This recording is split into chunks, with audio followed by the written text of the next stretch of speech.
अस्सलामुअलैकुम, आप देख रहे हैं प्रोग्राम व्यूज मेकर्स और मैं हूं सलमा कौसर। कराची में अवाम की मुश्किलात ने वफाक और सिंध को एक पेज पर ला खड़ा किया है।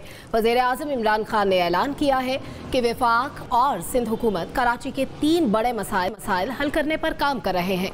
तमाम नालों की मुकम्मल सफाई, पानी की निकासी, आबी गुजरगाहों पर कायम तजावुज़ात के खात्मे और कूड़ा करकट और निकासी आब के मसाइल का मुस्तकिल हल तलाश किया जाएगा।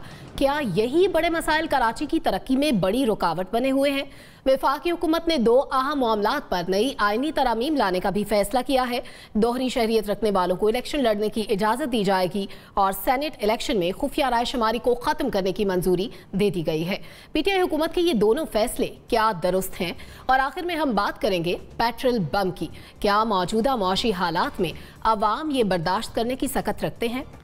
सबसे पहले मैं मेहमानों का तारुफ करवा दूं। नासिर बेग चुगताई साहब आज के प्रोग्राम में हमारे साथ मौजूद होंगे। सीनियर तजियाकार हैं। जैकम खान साहब हमारे साथ स्टूडियोज में मौजूद हैं। मोना आलम आज के इस प्रोग्राम में हमारे साथ होंगी। नसीम सिद्दीकी साहब हमारे साथ होंगे और मुजम्मिल सोहरवर्दी भी आज के प्रोग्राम का हिस्सा हैं। सबसे पहले सेगमेंट की जानिब आएंगे। वज़ीर आज़म इमरान खान ने यह कहा है कि वफाक और सिंध हुकूमत कराची के 3 बड़े मसाइल के हल पर काम कर रहे हैं। उन्होंने कहा कि तमाम नालों की मुकम्मल सफाई, पानी की निकासी, आबी गुजरगाहों पर कायम तजावुज़ात का खात्मा, कूड़ा करकट और निकासी आब के मसाइल का मुस्तकिल हल करेंगे। सवाल हमारा यूं है कि नालों की मुकम्मल सफाई, पानी की निकासी, आबी गुजरगाहों पर कायम तजावुज़ात का खात्मा, कूड़ा करकट और निकासी आब के मुस्तकिल हल, क्या कराची के यही 3 बड़े मसाइल हैं? सबसे पहले हम अपने मेहमानों की जानिब चलते हैं। हमारे साथ जैकम खान साहब मौजूद हैं स्टूडियोज़ में। जैकम खान साहब, आप क्या समझते हैं, क्या यही 3 बड़े मसाइल हैं? जब बरसात आती है तो ये 3 बड़े मसाइल होते हैं। हमें नाले याद आते हैं, हमें पानी याद आता है। जब कोई कत्लेआम हो जाता है तो हमें पता चलता है कि कराची का सबसे बड़ा मसला जो है वो लॉ एंड ऑर्डर का है। जब लोग सड़कों पर रुल रहे होते हैं, बसों के नीचे आते हैं, चिल्लाते हैं, तो आपको पता चलता है ट्रांसपोर्टेशन यहाँ का बहुत बड़ा मसला है। एनवायरनमेंट के मसले पर भी बात हो जाती है जब आपको अंदाज़ा होता है। तो कराची की ये जो चीज़ें हैं ये तो सिम्टम्स हैं। जो बीमारी है वो बहुत बड़ी है और बीमारी है बुरी गवर्नेंस, और वो सिर्फ कराची का मसला नहीं है। और ये जहन में रखिए कि कराची सिर्फ अपने मसलों का बोझ नहीं उठाता। जब दहशत गर्दी फैलती है और लोगों की ज़िंदगियां फाटा में अजीरन होती हैं तो वो कराची का रुख करते हैं। जब जनूबी पंजाब के लोगों को हक नहीं मिलता और वो बेरोज़गारी का शिकार होते हैं तो वो कराची का रुख करते हैं। यही कुछ पाकिस्तान के दूसरे इलाकों के साथ भी होता है। बलूचिस्तान से भी लोग निकल कर जाते हैं, केपी से भी लोग निकल कर जाते हैं। तो कराची एक लिहाज से बड़ा कामयाब शहर भी है और एक लिहाज से बड़ा नाकाम शहर भी है। ऐसे शहर को जो पाकिस्तान की रीढ़ की हड्डी है पाकिस्तान की मईशत के लिए, पाकिस्तान का सबसे बड़ा डाइवर्स शहर है, पाकिस्तान के इतने मसाइल को हल करता है, उसे जिस तरह की तवज्जो मिलनी चाहिए थी, ओनरशिप मिलनी चाहिए थी, गवर्नेंस मिलनी चाहिए थी, वो नहीं मिली। आपने देखा कि 30 साल तक तो लॉ एंड ऑर्डर सबसे बड़ा मसला था ना। किस तरह का कत्लेआम हो रहा था। इस अरसे में दुबई जो है वो कराची का हक भी ले गया, अपनी तरक्की भी कर गया, और कराची एक सदी पीछे रह गया। इसी तरह तो मसले बहुत सारे गंभीर हैं जिनकी बहुत सारी लिस्ट बनाई जा सकती है। गवर्नेंस और गवर्नेंस से मुतल्लिक सर्विस डिलीवरी, मईशत के मसले। जो इतना बड़ा मेट्रोपोलिस होता है उसकी एक अपनी मईशत होती है, शहर की मईशत नहीं होती। शहर के मुख्तलिफ इलाकों की भी अपनी मईशत होती है, और जब वहाँ तरक्की का सोचा जाता है तो ये भी सोचा जाता है कि इस इलाके को, शहर के इस इलाके को माशी तौर पर अपलिफ्ट करने के लिए अब क्या किया जाए, अब इस इलाके के लिए क्या किया जाए। कराची में समाजी हम आहंगी का भी मसला है कि कराची के लोगों को जो अव्वलियत देनी चाहिए कराची की शनाख्त पर, जिस तरह तमाम मेट्रोपोलिस में होता है। आप न्यूयॉर्क वाले से पूछ कर देखिए, वो कहता है मैं सबसे पहले न्यूयॉर्कर हूँ। तो कराची में कुछ लोगों में तो वो आइडेंटिटी पाई जाती है, लेकिन पूरे शहर में जो कराची की ओनरशिप कराची के शहरियों को लेनी चाहिए। मतलब हम हुक्मरानों की बात तो कर रहे हैं, पार्टियों की बात तो कर रहे हैं, लेकिन उसके साथ जो कराची के शहरियों को कराची की ओनरशिप लेनी चाहिए वो भी उस तरीके की ओनरशिप अभी तक नहीं ले रहे। और इन सब मसलों का बड़ा मसला मैं ये समझता हूँ ये है कि कराची के अवाम को हक़ के हाकमियत मिलना चाहिए। ऐसे बड़े शहर तभी चल सकते हैं जो अपने आप को खुद गवर्न करें, वहाँ मजबूत लोकल गवर्नमेंट हो। यानी आप ये समझते हैं कि जो प्रायोरिटीज़ हैं ये इनका तायुन ठीक से नहीं किया गया? जी बिल्कुल दुरुस्त कह रही। ठीक हो गया। मोना आलम, आप क्या समझती हैं, क्या कराची के 3 बड़े मसले सिर्फ यही हैं? जी मेरा ख्याल है अगर इस कॉन्टेक्स्ट में बारिश के एतबार से देखा जाए तो ठीक है, ये सही आइडेंटिफाई हुए हैं। ये कहना चाहती हूँ कि एक अच्छी हम आहंगी और वर्किंग इन्वायरमेंट हमें वफाक और सूबे की हुकूमत में नज़र आता है। इससे पहले नहीं नज़र आया कभी, बदकिस्मत है, अनफॉर्चुनेट है। अगर होता तो यकीनन बहुत सारे मसाइल शहर कायद के हमें पहले हल होते हुए नज़र आते, लेकिन अब अल्लाह का शुक्र है कि दोनों फरीकैन के दरमियान एक अच्छी हम आहंगी नज़र आ रही है। वज़ीर आज़म इमरान खान का रब्ता हुआ है चीफ मिनिस्टर सिंध मुराद अली शाह से, फिर उनका दौरा मुतवक्के है। हमने कल एट लेंथ आपके प्रोग्राम में इस पर बात भी की थी। तो ये बहुत अच्छी बातें हैं, बहुत अच्छी डेवलपमेंट्स हैं। यही उम्मीद है कि तमाम स्टेक होल्डर्स अब तो फाइनली इकट्ठा हो जाएं, क्योंकि ये जो शहर है, शहर कायद, मुझे नहीं लगता कि ये मज़ीद मुंतज़िर हो सकता है सियासी हम आहंगी का। जो सियासी ओनरशिप की बात की गई है कराची शहर कायद के हवाले से, मैं बिल्कुल उससे इत्तेफाक करती हूँ, क्योंकि ये शहर बहुत हॉस्पिटेबल, बड़ा वेलकमिंग शहर है। पूरे अक्रॉस द कंट्री यहाँ से लोग आते हैं, पूरे मुल्क भर से ये लोगों को होस्ट करता है, रोज़गार देता है। यहाँ पर जो कॉस्ट ऑफ लिविंग है या जीने की जो एक कीमत है वो बहुत कम है। कॉस्ट ऑफ लिविंग निस्बतन दीगर जो मेट्रोपॉलिटन्स हैं पाकिस्तान के, वहाँ से बहुत कम है। आप इस्लामाबाद से कंपेयर कर लें, लाहौर से कर लें, फैसलाबाद, पेशावर, कोयटा, जहाँ से मर्जी कंपेयर कर रहे हैं। कराची में कॉस्ट ऑफ लिविंग कम होने की वजह से ये बहुत एक जिसे कहते हैं कि अकोमोडेटिव शहर है तमाम पाकिस्तानियों के लिए। तो ये बात बिल्कुल दुरुस्त है। इसके लिए एक अलग स्पेशल और बहुत डेडिकेटेड ट्रीटमेंट होना चाहिए। 70% जब ये रेवेन्यू वफाक को देता है तो यकीनन वफाक को भी उतनी ही ओनरशिप शहर कायद की लेनी चाहिए, और सूबे को भी, सूबाई हुकूमत को भी, जब 90% तक सिंध हुकूमत का जो रेवेन्यू कलेक्शन है वो शहर कायद से होता है और कराची से होता है, तो उसी तरह से सूबाई हुकूमत को भी इसमें बढ़ चढ़ कर जो कर सकते हैं उससे ओवर एंड अबव जाकर इस शहर के लिए करना चाहिए।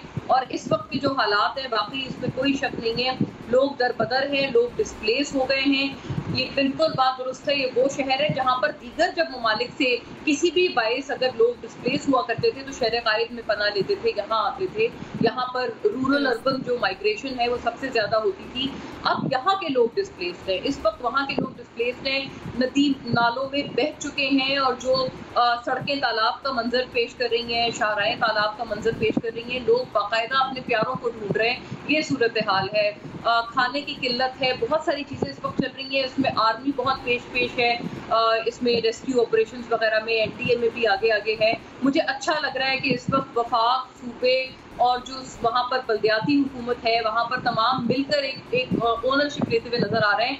लेकिन बात ये है, बिल्कुल ये इसमें कोई शक नहीं, ये बहुत अच्छा होता कि अगर ये हम आहंगी हमें पहले नज़र आती और इसी किस्म के जो रोल्स हैं या जो एक कैरेक्टर्स हैं वो प्ले करते हुए हमें पहले ये तमाम नज़र आते हैं, तब यकीनन ये बहुत एक आइडियल सिचुएशन होती। लेकिन अभी के लिए ये ठीक बातें आइडेंटिफाई की गई हैं। जो नाले हैं उनके ऊपर चाइना कटिंग हो रखी है।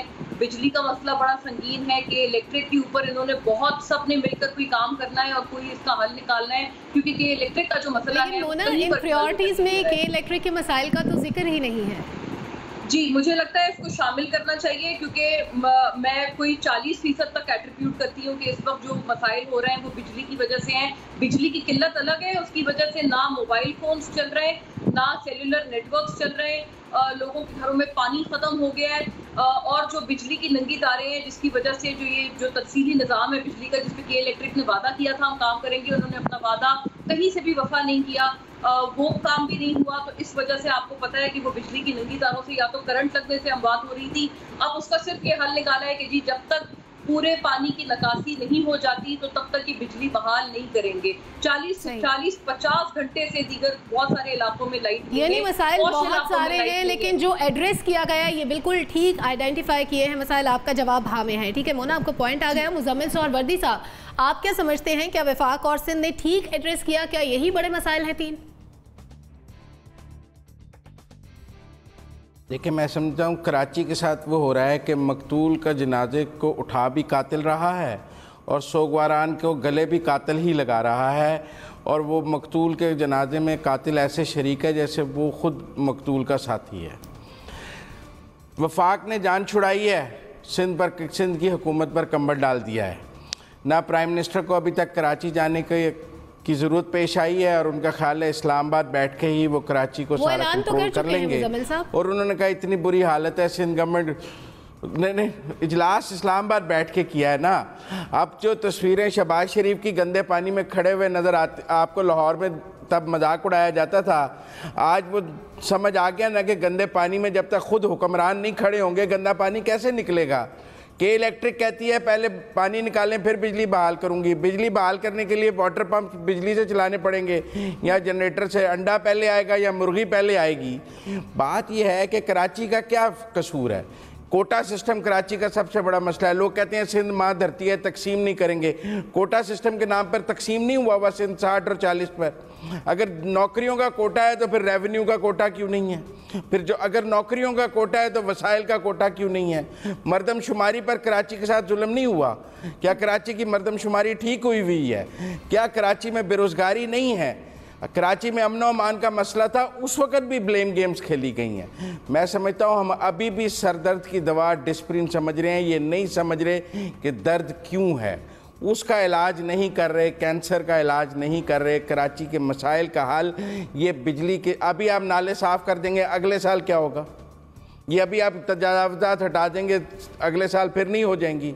मुस्तकिल हल नहीं है ये। चेक रखना पड़ेगा। जब तक हुक्मरानों को इसका एहसास नहीं होगा तब तक ये आर्जी हल जो है ना, ये अभी चूँकि पूरी कौम, मीडिया, एयर टाइम सारा कराची पर है और लग रहा है कि पाकिस्तान का सबसे बड़ा मसला कराची है, तो एक आई वॉश करने की कोशिश की जा रही है वीडियो लिंक से इजलास करके और ये करके। मुझे अभी भी कोई सीरियसनेस नज़र नहीं आ रही है। मुझे ऐसे ही लग रहा है जैसे मकतूल के जनाजे में कातिल शरीक है।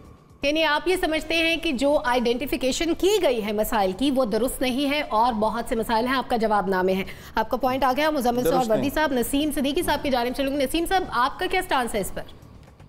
बिस्मिल्लाहिर्रहमानिर्रहीम। सलमा, शुक्रिया। देखिए, कराची के मसाइल तो बहुत ज़्यादा है, लेकिन अगर आजकल देखा जाए तो बिल्कुल ये 3 जो पॉइंट्स आपने बताए हैं इनकी निशानदेही की है, यही मसाइल हैं। लेकिन इन मसाइल का जो है वो मुस्तकिल कोई हल होना चाहिए। अगर इनको इस तरह टाइमली जो है वो देखा जाएगा, उससे मसाइल का हल नहीं होगा। कराची में सबसे बड़ा मसला करप्शन का भी है।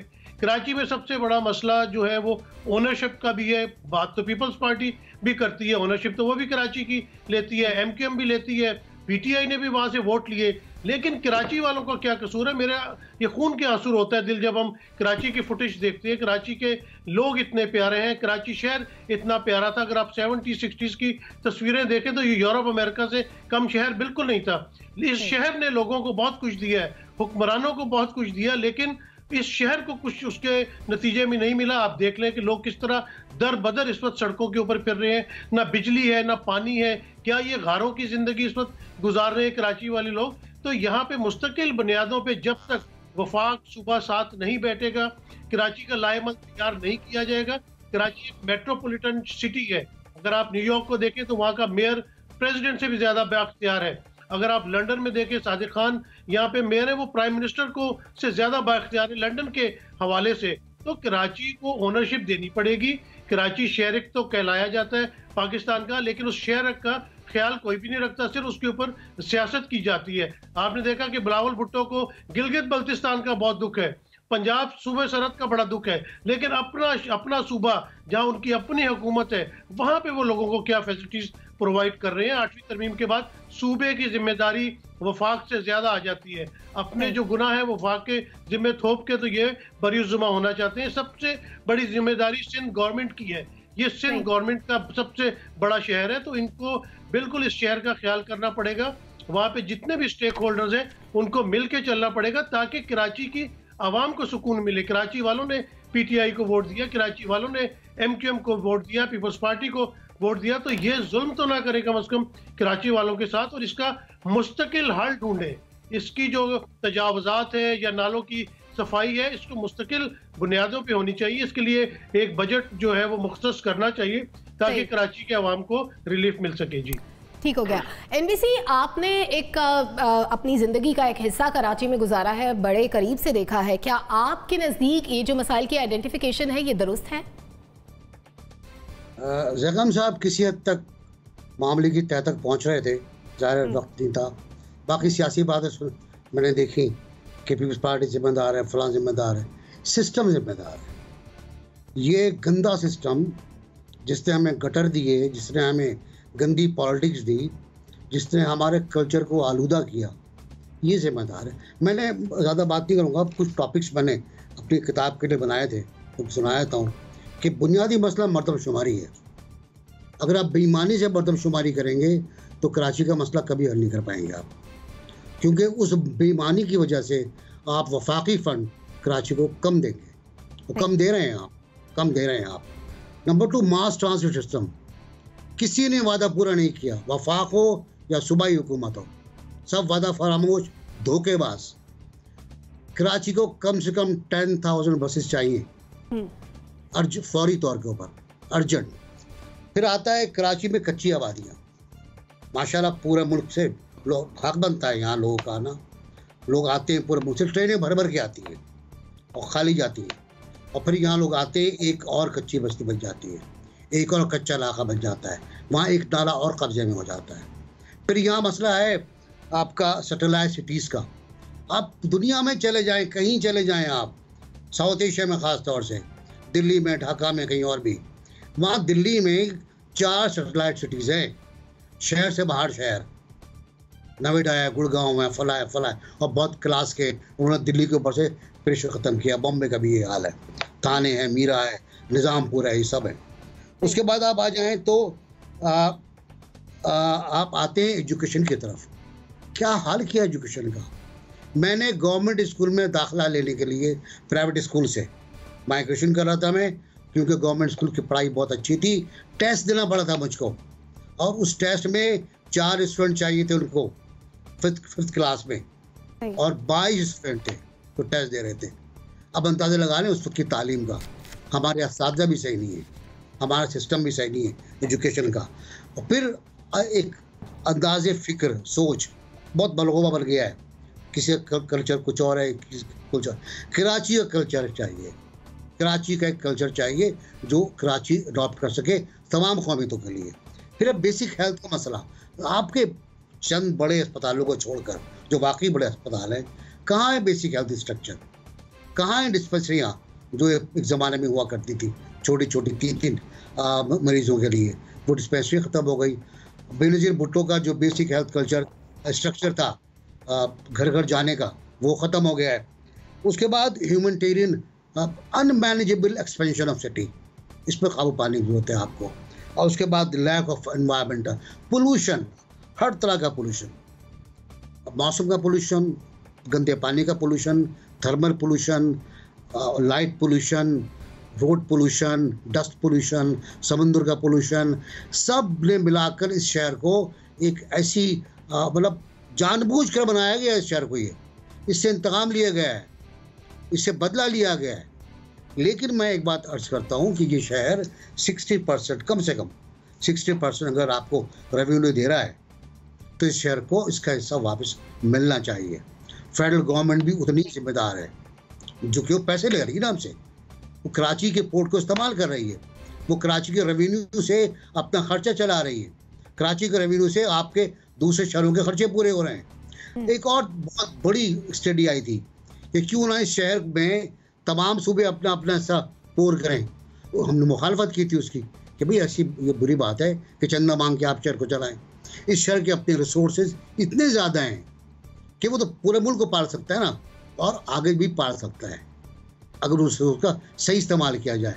ये के इलेक्ट्रिक क्या चीज़ है कि चीफ मिनिस्टर को उस पर घुसना पड़ा आज दरवाज़ा तोड़ के कि तुम लोग क्या बदमाशी कर रहे हो। ये कराची में कल रात 22 मुजाहरे हुए के इलेक्ट्रिक के ख़िलाफ़, और मुझे ख़तरा है फसाद हो जाए। मल्टी नेशनल कंपनियां इस शहर को लूट रही हैं और उनको लूट नहीं दिया जा रहा है। कहाँ है आपके टेलीफोन सिस्टम, मोबाइल सिस्टम, जिसकी आप बहुत तारीफ़ करते थे।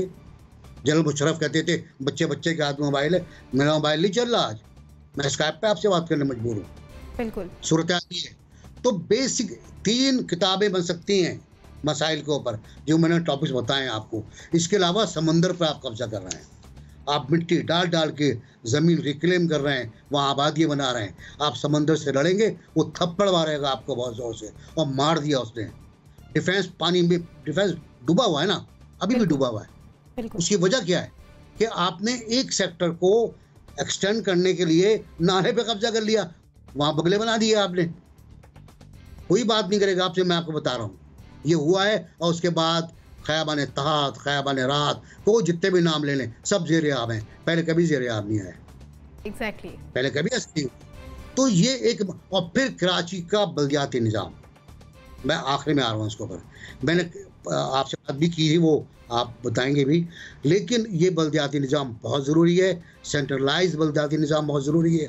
टाउन वाउन, मुशर्रफ ने टाउन बनाए थे 12, 13, 14, वो रख लें, भले रख लें आप, लेकिन बॉम्बे की 7 म्यूनसिपल कॉरपोरेशन हैं, बॉम्बे की 1 मेट्रोपॉलिटन कॉरपोरेशन है, और बॉम्बे का बजट 6 खरब रुपए। बाकी किताब लिखेंगे इसके ऊपर। सही, यानी आप इस फहरिस्त से इत्तेफाक नहीं करते जो पीएम की जानिब से और नहीं, ये बहुत उबूरी फहरिस्त है, और ये एम ही है, बस एम ही। ठीक, आपका पॉइंट आ गया। इस सेगमेंट को हम क्लोज करेंगे। हमारे तमाम तज्जियाकारों ने अपनी राय का इजहार किया है और अगले सेगमेंट की जानिब चलेंगे। अगले सेगमेंट का मैं आपको लुबेलुबाब अगर बताऊं तो वफाकी हुकूमत ने दोहरी शहरियत के हामिल अफराद को इलेक्शन लड़ने की इजाज़त देने के लिए आइनी तरमीम लाने का फैसला कर लिया है। वफाकी काबीना ने इस हवाले से आइन में तरमीम की मंजूरी भी दे दी है। दोहरी शहरियत रखने वाला इलेक्शन जीत कर गैर मुल्की शहरियत छोड़ने का फैसला करेगा।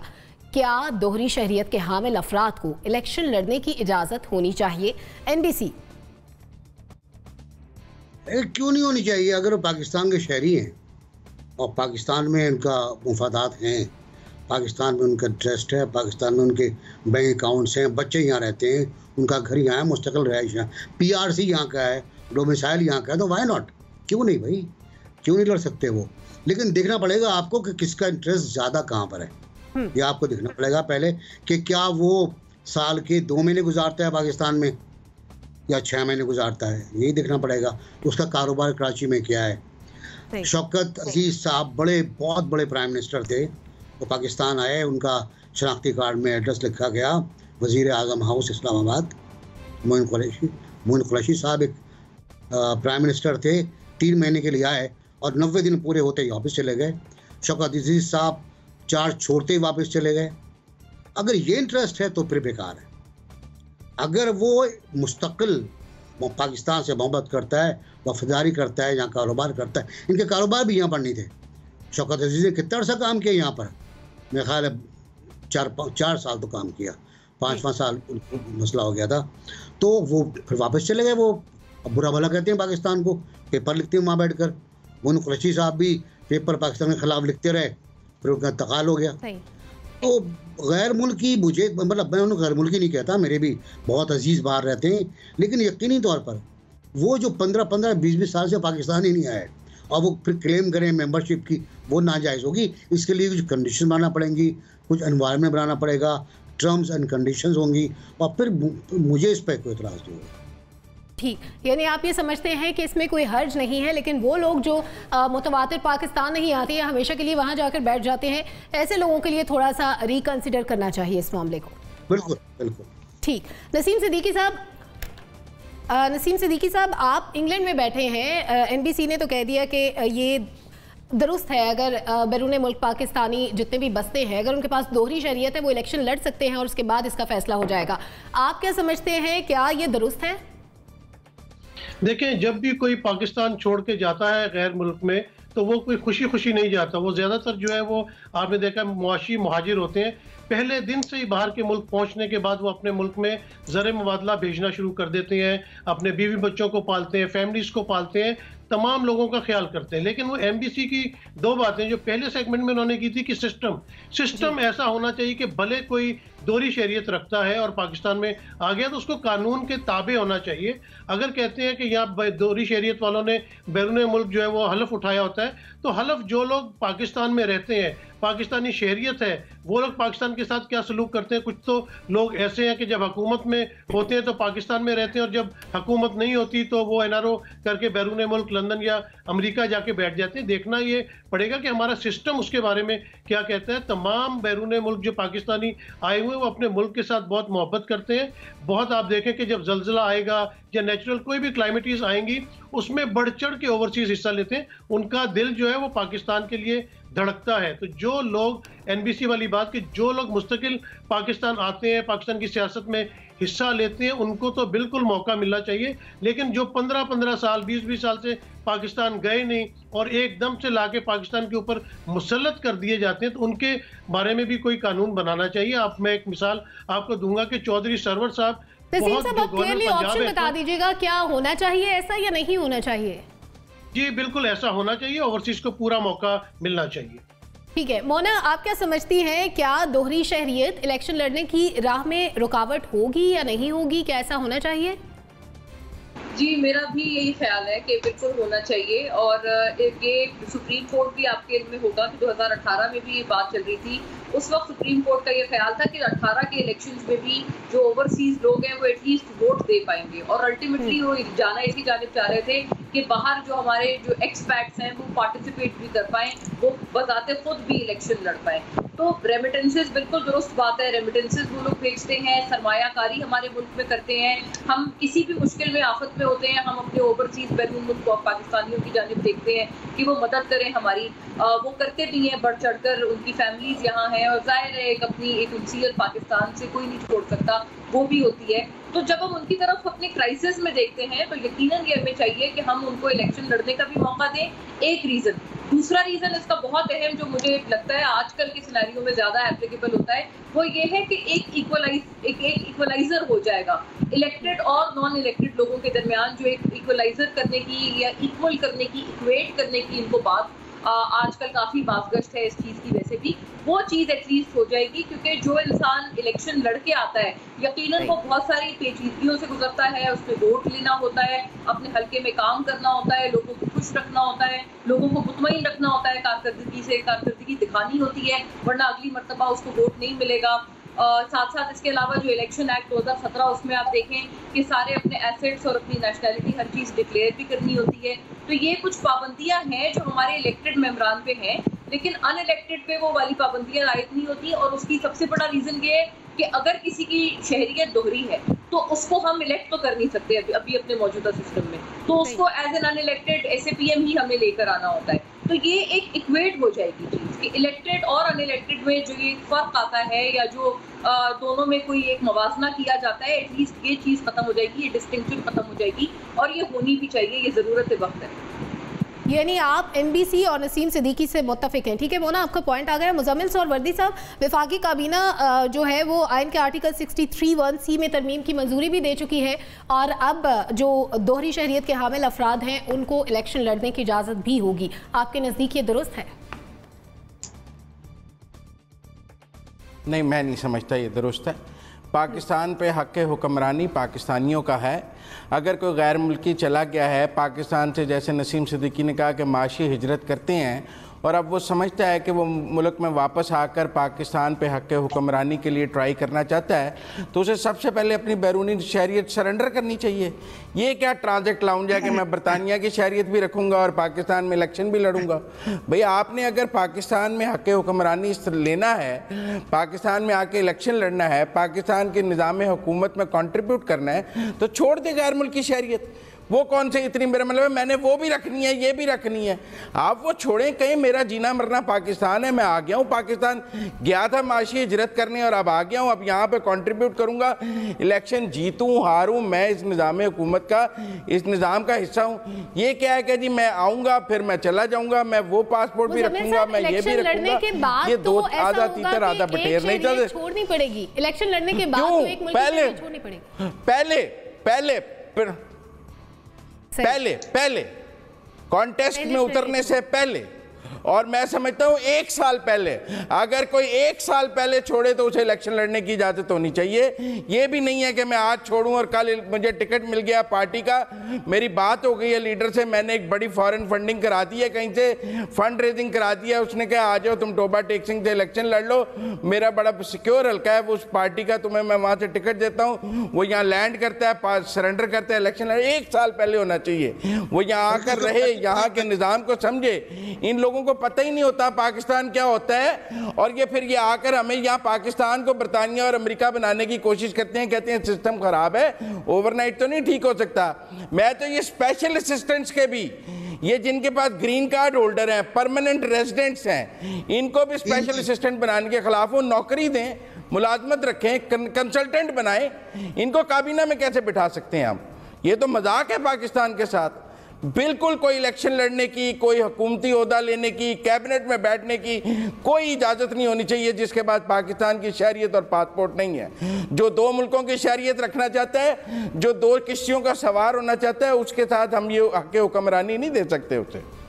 मैं इसके सख्त खिलाफ। मुबादला बेचता रहे तो पाकिस्तान वाले बड़े खुश हैं, बल्कि मेरा ख्याल है उसको पैदा भी नहीं होना चाहिए। So what? फॉरेन इन्वेस्टमेंट और तरीकों से भी आती है, और तरीकों से भी फॉरेन इन्वेस्टमेंट आती है। उनके बच्चे यहाँ नहीं रहते हैं, उनकी फैमिलीज यहाँ नहीं रहती हैं। हुकूमत पाकिस्तान को चंदा नहीं देता, अपने रिश्तेदारों को देता है, उनके लिए काम करता है, जिनको यहाँ छोड़ के गया है और जिनके जो उसकी लाइबिलिटीज हैं पाकिस्तान में, उनको भेज रहा है, सरकारी खजाने में नहीं भेज रहा।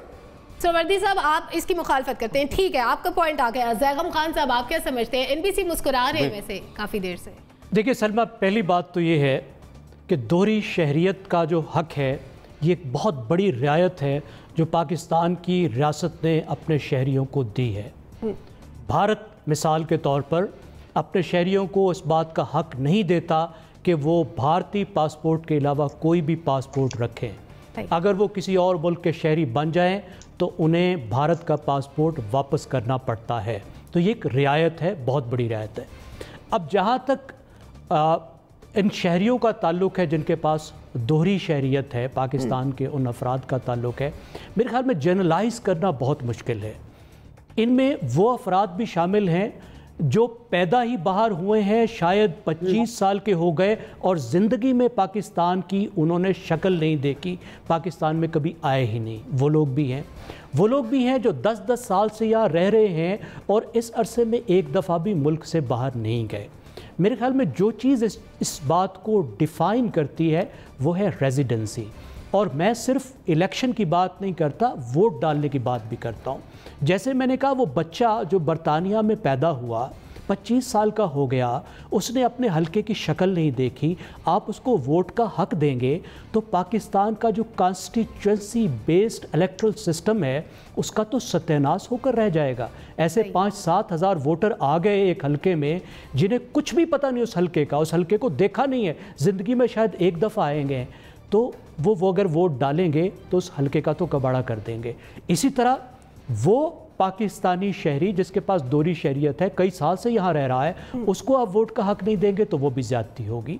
मेरी राय में वोट डालने के लिए ज़रूरी होना चाहिए कि कम से कम 2 साल से वो फ़र्द पाकिस्तान में रेजिडेंट हो, 2 साल से यहाँ रह रहा हो, तभी उसको वोट का हक मिलना चाहिए। और इलेक्शन लड़ने के लिए कम से कम 10 साल से पाकिस्तान में ऐसे शख्स को रेजिडेंट होना चाहिए, यहाँ रहना चाहिए। ये रियायत दी जा सकती है कि इलेक्शन जीतने के बाद वो जो दूसरी शहरियत है वो उसको छोड़ दे, लेकिन रेजिडेंसी पर कोई रियायत नहीं होनी चाहिए। यानी आप ये समझते हैं कि जिनकी शहरियत दोहरी हो उनको इस तरह से इलेक्शन लड़ने की इजाज़त नहीं होनी चाहिए? जी, ठीक हो गया, आपका पॉइंट आ गया। सवाल हमारा यूँ था कि क्या दोहरी शहरियत के हामिल अफराद को इलेक्शन लड़ने की इजाज़त होनी चाहिए। हमारे 3 तज्जियाकारों ने हाँ का ऑप्शन लिया और 2 ने ना का ऑप्शन लिया। इसके साथ ही सेगमेंट को क्लोज करेंगे। यहाँ पर वक्त हुआ है ब्रेक का, एक बार वापस आते हैं।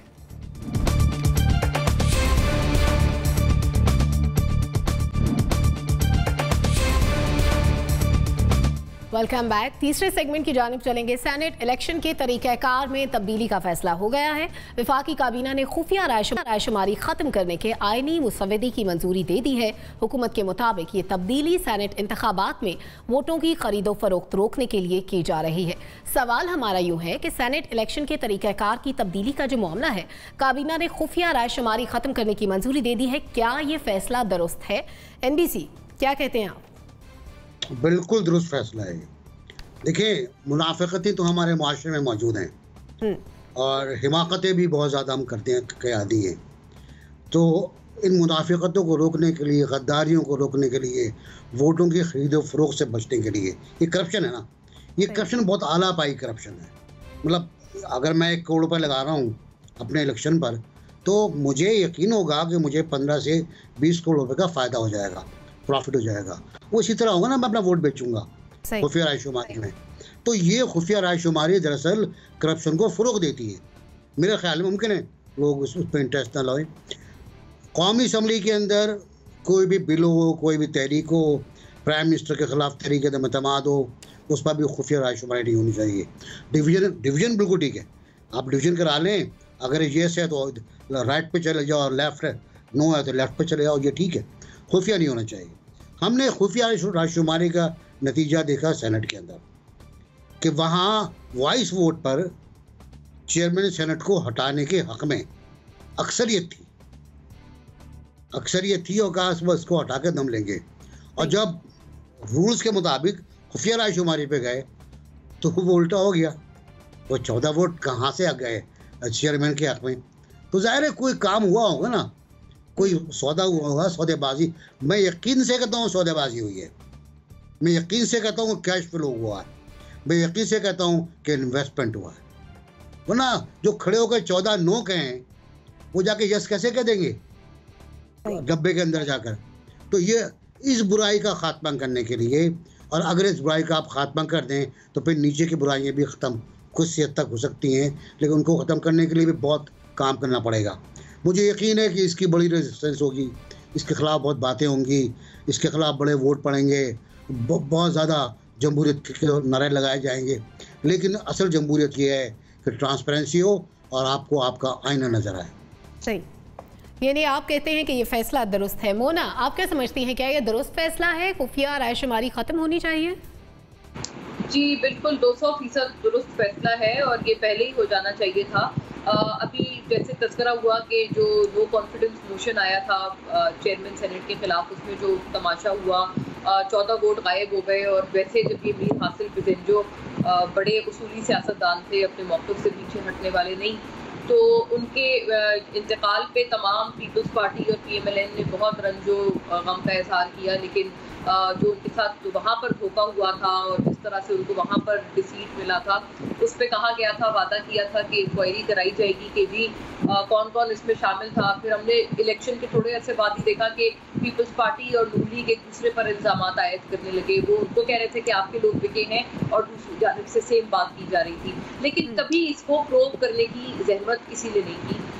तो मैं समझती हूँ कि खैर उनके लिए भी ज़ाहिर है, एक इंसान को आपने बतौर कैंडिडेट खड़ा किया है कि जी चेयरमैन सेनेट, आप हमारे ऑल्टरनेट उम्मीदवार हैं फॉर चेयरमैन सेनेट स्लॉट, और फिर उनके साथ जो हुआ वो चीज़ें हमारे सामने। लेकिन सिर्फ इस इलेक्शन में नहीं, इससे पहले वाले भी जितने भी सेनेट के इलेक्शन होते हैं, हमेशा हमने इस किस्म की धांधली देखी है, हमेशा हमने इस किस्म की करप्शन देखी है। मुझे याद पड़ता है कि कोई ऐसा इलेक्शन हुआ हो चेयरमैन सेनेट का जो कि मुतनाज़े है, जिसके ऊपर सवालात इस किस्म से ना उठाए गए हों। लोग अपनी वफादारियाँ बदलते हैं, लोग अपनी लॉयल्टी बदलते हैं, अपना ईमान बेचते हैं और उसका बहुत शानदार तरीके से सौदा होता है।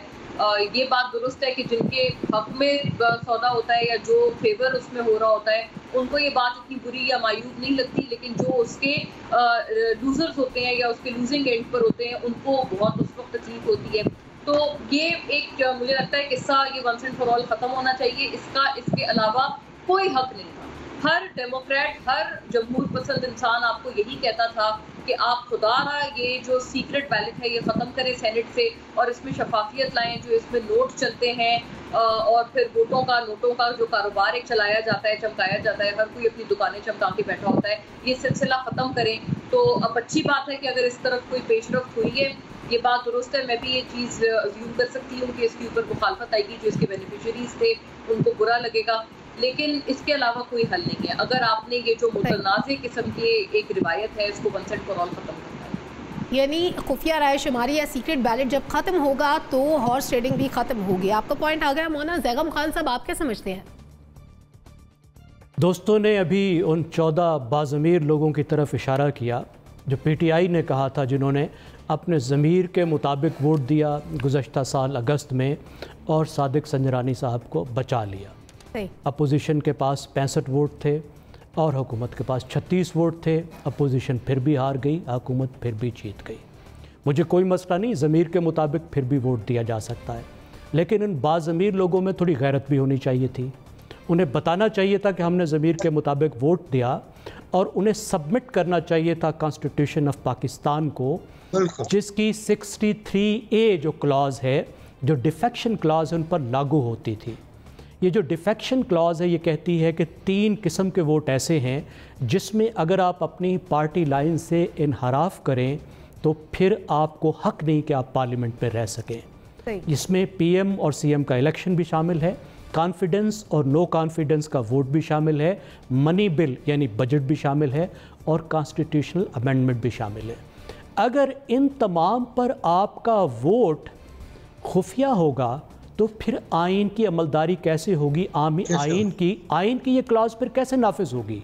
फिर तो 63A नाफिज ही नहीं हो सकता अगर आपने इन चीज़ों पर कम अज़ कम इन 3 किस्म के वोट जो हैं अगर ओपन नहीं दिए। मेरे ख्याल में आम कानून साजी में मेंबर्स को हक होना चाहिए, पार्टियों को माइंड नहीं करना चाहिए अगर वो पार्टी लाइन से हटते हैं, लेकिन जिन वोटों को आइन ने वाज़े तौर पर कहा है कि इन पर पार्टी लाइन से हटना डिफेक्शन आती है तो उन पर कोई हक नहीं होना चाहिए मेंबर्स को। अगर वो उसके ख़िलाफ़ वोट देते हैं तो उन पर डिफेक्शन क्लॉज लागू होनी चाहिए। मैं बिल्कुल इत्तफाक करता हूँ इस तरमीम से। सवाल हमारा यूँ था कि सेनेट इलेक्शन के तरीक़ाकार की तब्दीली का जो मामला है, काबीना ने खुफिया रायशुमारी को ख़त्म करने की मंजूरी दे दी है, क्या ये फैसला दुरुस्त है? मुज़म्मिल सौर वर्दी साहब, आपका क्या स्टांस है इस पर?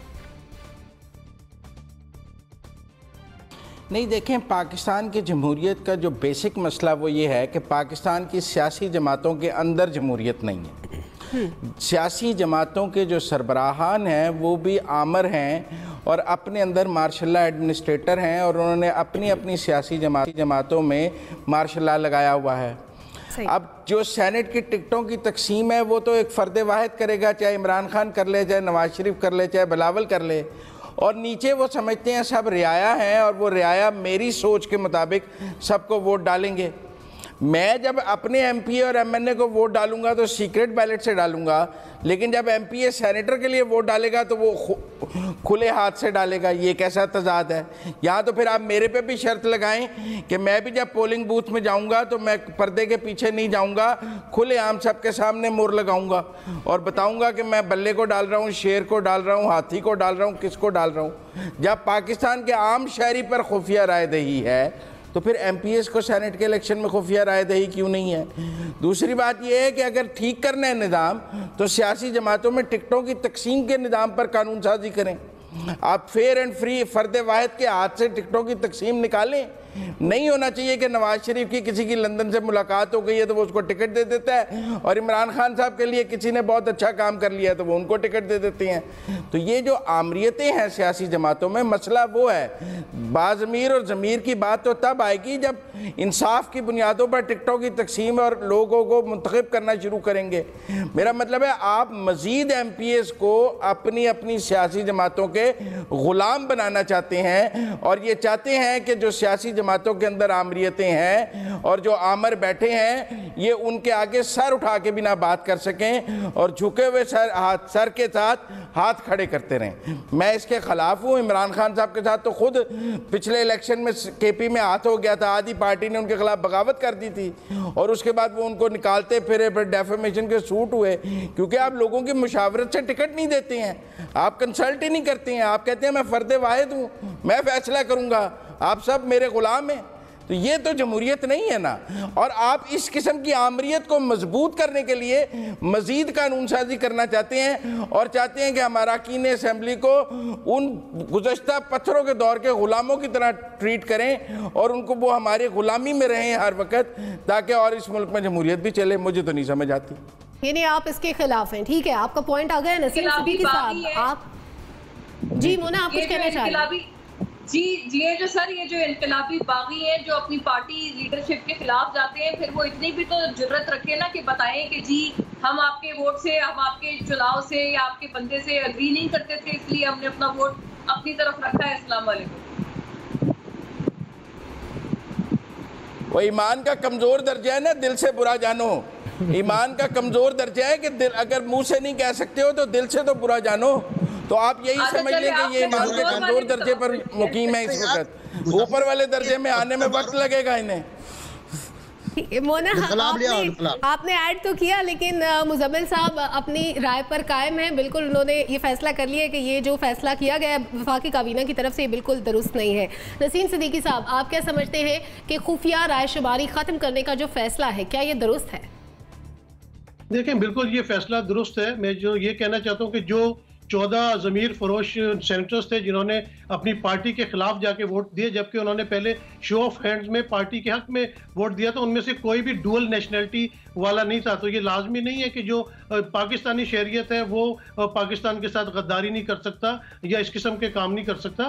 तो बात ये सिस्टम की सारी बात है, क्योंकि जब आपने अवाम ने वोट दे के अगर किसी को पीपल्स पार्टी के नाम पे वोट दिया है तो डेफिनेटली उनके जो मेंबर्स हैं उनको चाहिए कि जब उनका सरबराह कोई सेनेट की टिकट किसी को देता है तो वहाँ पे बिल्कुल पार्टी के मौक़िफ़ के साथ चलना चाहिए, क्योंकि अवाम ने आपको वोट पार्टी के मौक़िफ़ के साथ चलने का दिया है। अगर आपको ज्यादा ही आपका ज़मीर जाग रहा है तो आप ओपनली सामने आए और सामने आके मुखालफत करें अपने लीडरशिप के साथ और अपनी मर्जी से जो आप जिसको भी वोट देना चाह रहे हैं वोट दें, ताकि दूध का दूध और पानी का पानी हो। साफ नजर आना चाहिए कि कौन सा सेनेटर या कौन सा मेंबरान असेंबली जो है वो किसको वोट दे रहा है। जैसे NBC ने कहा कि इसमें बिल्कुल आप अगर शो ऑफ हैंड नहीं करते तो आप इसमें पार्टीशन कर सकते हैं, जैसे ब्रिटिश पार्लियामेंट में भी होती है कि आप अगर वोट देना चाह रहे हैं यस में है तो आप राइट साइड के गेट से चले जाएं, अगर आप नो में है तो दूसरे साइड के गेट से चले जाएं। तो बिल्कुल इसमें ये अच्छा फैसला है। इससे कम से कम लोगों की जो अपना उनकी मोरालिटीज है वो तो नजर आएंगी, और उसमें अगर कोई बहुत ही ज्यादा जिसका ज़मीर जाग रहा है तो कम से कम वो ओपनली वोट दे और अपने जो भी सरबराह है उसके मुखालिफ जाए, ताकि आवाम को भी पता चले और मेंबरान को भी पता चले। ठीक है, आप भी इसके हक में हैं। खुफिया रायशुमारी खत्म करने की मंजूरी दे दी गई है और हमारा सवाल यूँ था कि क्या ये फैसला दुरुस्त है। हमारे 4 तज्जियाकारों ने हाँ का ऑप्शन दिया, जबकि मुजम्मिल सोहरवर्दी साहब ने इससे इख्तलाफ किया है। अगले सेगमेंट की जानिब बढ़ेंगे। Oil and gas regulatory authority ने एक बार फिर मसनूआत की कीमतों में इजाफे की सिफारिश कर दी है। ओगरा ने इस हवाले से तजावीज़ पेट्रोलियम डिवीजन को भिजवा दी है। सवाल हमारा यूँ है कि पेट्रोलियम मसनूआत की कीमतों में 7 से 8 रुपए के इजाफे का इम्कान है। मौजूदा मौशी हालात को देखते हुए कीमतों में इजाफा क्या दुरुस्त फैसला होगा? वक्त कम है। NBC आपसे स्टार्ट करूंगी। देखिए, कोरोना और बारिशों के बाद तो मईशत वैसी बैठी हुई है और हालात बहुत ख़राब है, क्योंकि अब कीमतों में इजाफा मुझे पता नहीं क्यों नागुज़ीर है। मैं जब भी वर्ल्ड वाइड प्राइसेस देख रहा था उसमें मुझे रिफ्लेक्शन नज़र नहीं आया। 7 से 8 रुपए का इजाफे कहा है ओगरा ने, बहुत रहम करेंगे, बहुत मेहरबानी करेंगे, 5 रुपए का इजाफा कर देंगे। लेकिन 5 रुपए का इजाफा भी एक आम आदमी पर जिसके पास पुरानी मोटर बाइक है बहुत असरअंदाज होता है। जो सुरजानी से टावर तक जाता है उसके 2 लीटर पेट्रोल खर्च हो जाते हैं, तो 10 रुपए रोज़ का इजाफा होगा और तनख्वाह उसके 15,000 रुपए। तो ये थोड़ा सोचना चाहिए, थोड़ी हमदर्दी का इंसान से मेरा ख्याल है। ठीक है, आपका पॉइंट आ गया। मुजम्मिल सोहरवर्दी साहब 30 सेकेंड्स। नहीं, मैं समझता हूँ बहुत जुल्म है आवाम के साथ, और ये हुकूमत जब से आई है ये बेसिक नेसेसिटीज़ ऑफ लाइफ को बहुत महंगा करती जा रही है। मसलन बिजली बहुत महंगी की है इन्होंने, गैस बहुत महंगी की है, चीनी बहुत महंगी की है, आटा बहुत महंगा किया है, पेट्रोल बहुत महंगा किया है। जब लॉकडाउन था इन्होंने सस्ता किया तो मिलना ही बंद हो गया। ये अब कहते हैं आटा सस्ता करना है, आटा भी नहीं मिल रहा है। तो मेरा ख्याल है कि ये कोई अंदाज़े हुक्मरानी नहीं है जो इमरान खान साहब कर रहे हैं। ये तो वही है जो वो कहते थे मैं बहुत रुलाऊंगा, और वो हमें रुला रहे हैं और हम रो रहे हैं। ठीक है, यानी ये फैसला दुरुस्त नहीं है। नसीम सिद्दीकी साहब।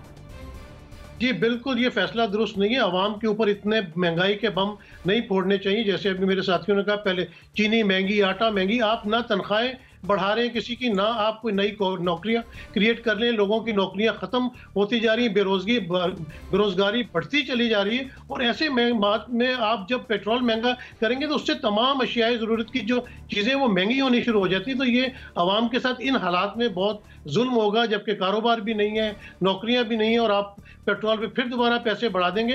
तो ये बिल्कुल गलत फैसला। इनको चाहिए था कि आवाम को रिलीफ देते और जो प्राइसेस इस वक्त मौजूद हैं उसी पे स्टेबल उनको रखा जाता। जी ठीक है, ज़ैगम खान साहब।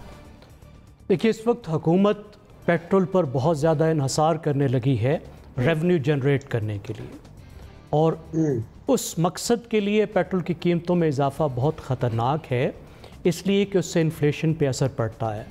एक ख़तरनाक ट्रेंड जो नज़र आ रहा है कि इन्फ्लेशन दोबारा ऊपर जाने लग गई है, और अगर इन्फ्लेशन को कंट्रोल ना किया गया, अवाम तो ज़ाहिर है उनकी पहले ही रोज़गार का मसला बहुत ज़्यादा है, तो उसके साथ आप देखेंगे कि डिस्काउंट रेट भी बढ़ाना पड़ेगा, मईशत पे बहुत बुरा असर पड़ेगा, और डॉलर और रुपए की जो कीमत है उसकी जो पैरिटी है उसका भी इन्फ्लेशन से ताल्लुक़ होता है। तो मईशत के लिए बहुत ख़तरनाक होगा ऐसे फैसले जो इन्फ्लेशन को फैसला ख़तरनाक होगा। मोना जी बिल्कुल, मुआशी नंबर्स के लिए भी इसका एक बहुत नेगेटिव इसके ऊपर इसका इम्पैक्ट आएगा।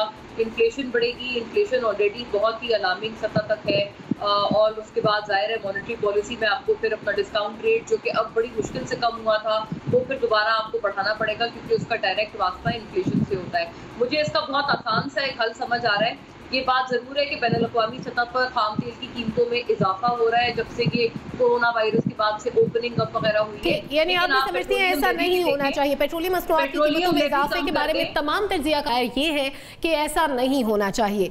इसके साथ ही प्रोग्राम का वक्त ख़त्म हुआ। इजाज़त दीजिए, अल्लाह हाफ़िज़।